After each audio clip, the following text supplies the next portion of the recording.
Okay, Omega watch lovers, I can feel your anger from here. I can feel it. But before you grab your torch and pitchforks, hear me out here. Here's 5 things that kind of suck about the Omega Seamaster Diver 300. Just a quick disclaimer before we get into it. Watches and watch preferences are highly subjective. The very watches that I love and speak to me might not speak to you. There will be things on this list that I don't really like about the Seamaster that are some of your favorite things about your watch. Don't let my viewpoint or my perspective get in the way of you loving your Seamaster. The second thing I need to say is that there are more things that I like about the Omega Seamaster Diver 300 than things I don't like. There's only just enough things that I dislike about this watch that it's prevented me from actually buying it. At the end of the day, the Diver 300 currently retails for £5,600, and that's a lot of money. For $5,000, I have to be pretty dang sure about a watch. So with all that out of the way, here's 5 things that suck about the Omega Seamaster. This is my biggest problem with the modern Seamaster Diver 300, the lack of size options.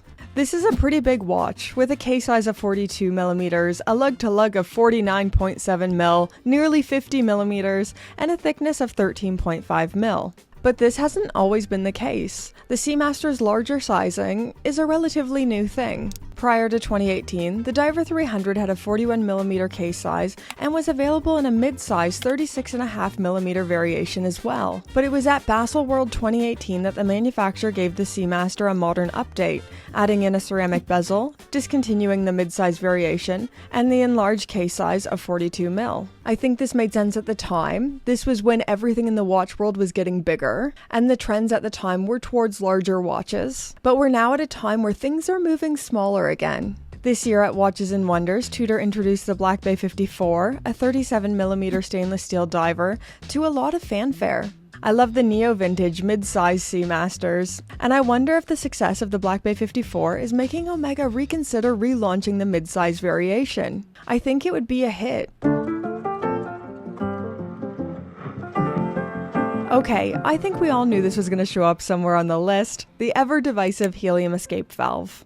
Now, something to know about me, I'm not as offended as other people are by the manual helium escape valve. I think at this point, we have to accept it as a part of the Diver 300. I can't see them ever changing this. And when you have the watch and wear the watch, it's not as horrible as you think it's going to be. You don't notice it as much as you do in pictures.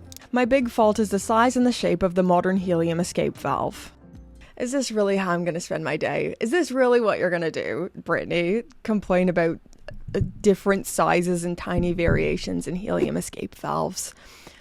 This is petty, but it's happening.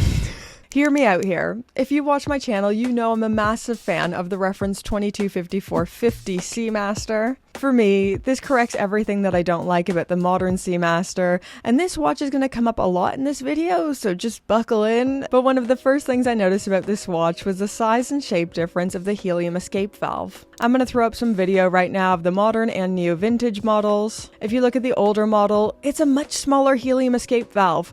Well, much smaller in terms of watches, which is minuscule, but it's a less toothpaste cap looking thing. I feel like the modern helium escape valve is probably that little bit more functional, but let's be honest, who's ever actually had to use it?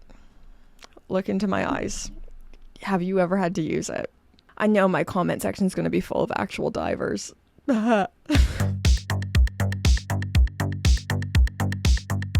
Okay, the bracelet. The next 2 things that suck about the Omega Seamaster are things I know I'm going to get pushback on. And it's totally okay if you love the bracelet. Don't let my opinion get in the way. But I hate it. This should actually probably be reason number 2. This is a feature that actively makes me not want to buy the modern Seamaster Diver 300. The overcomplicated, almost 90s to a fault, 1990s, but not in a good way, bracelet. And with this, we once again turn to my favorite reference, the 2250-450, with almost more of a Speedmaster bracelet. Now, there are some great things about the modern bracelet and clasp, great diver's extension, the functionality in general is golden, but aesthetically, it just doesn't do it for me. Another fault I'm going to get some pushback on because it's so subjective, the skeleton hands. I feel like this one splits the watch collecting community. There are some people who love the skeleton hands, they find it to be a feature. And then there's haters like me. If I could once again direct your attention to, and the whole church said, the 2250-450. You can't tell me the skeleton hands are better than the sword hands. The sword hands almost feel mil-spec, far more legible. This is the Seamaster at its very best.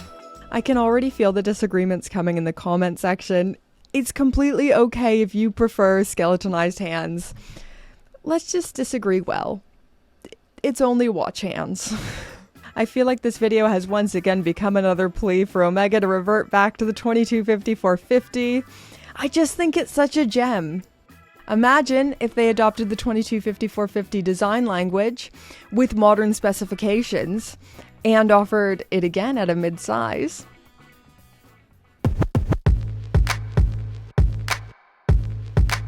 Ugh, I'm in such split minds about the SMP 300. There's so much I love about it, but the few little problems it has are big enough to keep me away from buying it. I recently did a review of this watch where I said, in my humble opinion, the Seamaster Diver 300 is the most interesting and best value mid-tier dive watch that you can buy.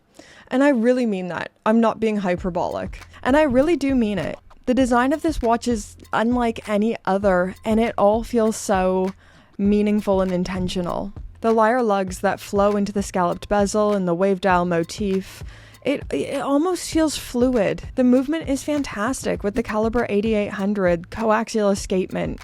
This watch is so great. There's so much I love about it, but for the money, it has to be quite right. And for me right now, it isn't quite right, but it's so close. So the very last thing that sucks about the Seamaster Diver 300 is how much I love it, but I can't bring myself to buy it. It's so close. I truly love this watch so much, but it's just not quite right. I wonder if they re-released the mid-sized, if I'd finally pull the trigger. Maybe Omega Days 2024? Probably not. I won't get my hopes up. Anyways, I'd love to know in those comments down below, did I miss any niggle that you have with the Seamaster Diver 300? Did I get anything wrong? I'd love to hear your thoughts, opinions, everything. Please do remember as you comment, it's only watches. I know we're all passionate about the timepieces that we love. It's not earth-shattering though. It's nothing to break your good character over, so be polite in the comments, please. Let's thank the Pope tier patrons. Hello, it's me, just slightly zoomed in a little bit more.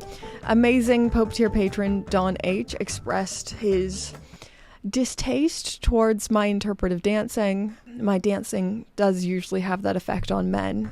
So let's use this time to thank the newest Pope tier patrons, Pope Betio and Cow F. I already know the names were said improperly. I regret it. I'm sorry. Thank you so much to our new Pope tier patrons. Thank you all tier patrons. You guys really do keep the lights on here at Gringa HQ and allow me to do more experimental videos without financially feeling scared about it. So, thank you guys. We'll see you in the next video. I hope you keep enjoying my content.